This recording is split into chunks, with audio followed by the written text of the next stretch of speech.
Welcome Bangalore to Salem.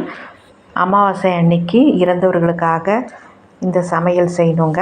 அவங்க ஆசீர்வாதத்தை பெறணுங்கிறதுக்காக தான் நாம் எல்லா மக்களும் இதை கடைப்பிடிச்சிட்டு வராங்க காலங்காலமாக. அவங்க ஆசீர்வாதத்தை நம்ம கண்டிப்பாக வாங்கணுங்க. எப்போவுமே ஆசீர்வாதம் இருந்தால் தான் குடும்பம் நல்லபடியாக தலைக்கும். என் சேனலுக்கு அப்படியே சப்ஸ்கிரைப் பண்ணிவிட்டு ஒரு லைக்கு கொடுத்துருங்க. வாங்க கிச்சனுக்கு. இப்போ பருப்பு போட்டாச்சு, அது நல்லா வெந்துட்டுருக்குங்க. இன்னொரு பாத்திரத்தில் நான் கத்திரிக்காய், அவரைக்காய், உருளைக்கிழங்கு, முருங்கைக்காய், தக்காளி பழம், மசால் தூள் அதாவது குழம்பு தூளெல்லாம் போட்டு அதையே நான் வேக வச்சிட்ருக்கேங்க. வேக வச்சுட்டு அது தாளிப்பு கொடுத்துட வேண்டியது தான். இப்போ இன்னொரு வடை சட்டியில் 2 வடை சட்டி வச்சுருக்கேங்க. இன்னொரு அடுப்புலேயும் ஒரு வடை சட்டி வச்சுருக்கேன்.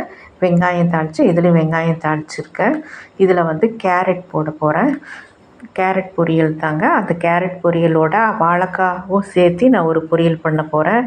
ஃபஸ்ட்டு இது வேகணுங்க கேரட்டு. அதன் பிறகு தான் வெந்த பிறகு தான் நம்ம வாழைக்காயை போடணும். இப்போ இன்னொரு வடை சட்டியில் பூசணிக்காய் போட்டாச்சு, அதுவும் வதக்கிட்டுருக்கேங்க. இது பாருங்கள் வெந்துருச்சு.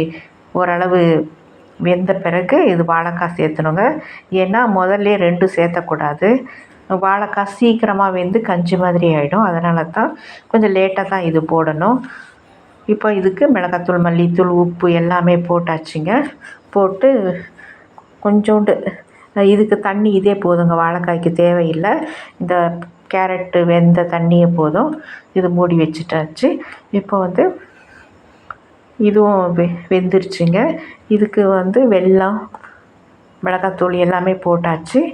இப்போ இதுக்கு தேங்காய் துருவல் போட்டாச்சுங்க. இதுக்கு பச்சை மிளகா இன்றைக்கி நான் போடலைங்க. பச்சை மிளகா போட்டால் ரொம்ப டேஸ்ட்டாக இருக்கும். அதனால் மிளகாத்தூள், மல்லித்தூள் மட்டுமே போட்டிருக்கேன். இப்போது இன்னொரு வடை சட்டியில் வெங்காயம் தாளித்து கீரை போட்டாச்சுங்க.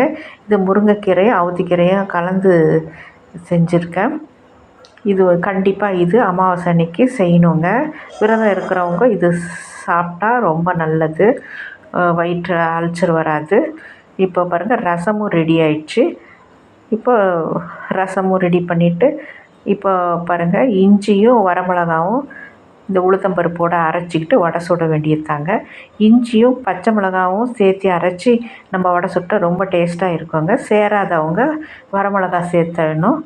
இப்போ இதில் வெங்காயம், கருவேப்பிலை எல்லாமே, கொத்தமல்லி தழை எல்லாமே போட்டு, மிளகு எல்லாம் போட்டு நல்லா பிசைஞ்சு விட்டுட்டு வடை சுட வேண்டியது தாங்க. அவ்வளோதாங்க. வடை சுட்ட பிறகு எல்லாம் முடிஞ்சது இன்றைக்கி சமையல்.